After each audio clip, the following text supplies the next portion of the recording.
বঙ্গোপসাগরের ঢেউ যেখানে আছড়ে পড়ে ভারতের যে প্রান্তে, সেখানেই দাঁড়িয়ে আছে ফ্রেজারগঞ্জ। পশ্চিমবঙ্গের এই উপকূলীয় অঞ্চল শুধু একটি সৈকত নয়, এটি ভারতের সুন্দরবনের এক অত্যন্ত সংবেদনশীল প্রবেশদ্বার। এই জলরেখা পেরোলেই শুরু হয় অন্য দেশ, বাংলাদেশ। শুধু কয়েক কিলোমিটার জলসীমার ব্যবধান, নীরব নদী, আঁকাবাঁকা খাড়ি আর অগভীর জলপথের আড়ালেই লুকিয়ে থাকে সীমান্তের বাস্তবতা। এই কারণেই ফ্রেজারগঞ্জ সর্বদা সতর্ক। সুন্দরবনের এই অংশে হাই অ্যালার্টে থাকে ভারতীয় উপকূল রক্ষী বাহিনী।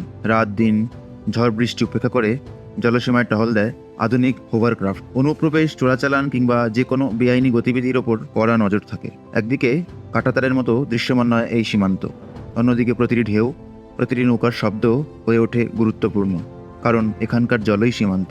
তবু এই কঠোর নিরাপত্তার মাঝেই ফ্রেজারগঞ্জের আরেক রূপ, শান্ত সৈকত, লবণাক্ত বাতাস আর সূর্যাস্তের রক্তিম আভা। সুন্দরবনের প্রবেশদ্বার হিসাবে এটি টেনে আনে পর্যটকদের। মৎস্যজীবীদের নৌকা, উপকূলরক্ষীদের নজরদারি আর প্রকৃতির নীরব সাক্ষ্য, সব মিলিয়ে ফ্রেজারগঞ্জ এক অনন্য অধ্যায়। এটি শুধু একটি স্থান নয়, এটি ভারতের সীমান্ত রক্ষার এক নীরব প্রহরী।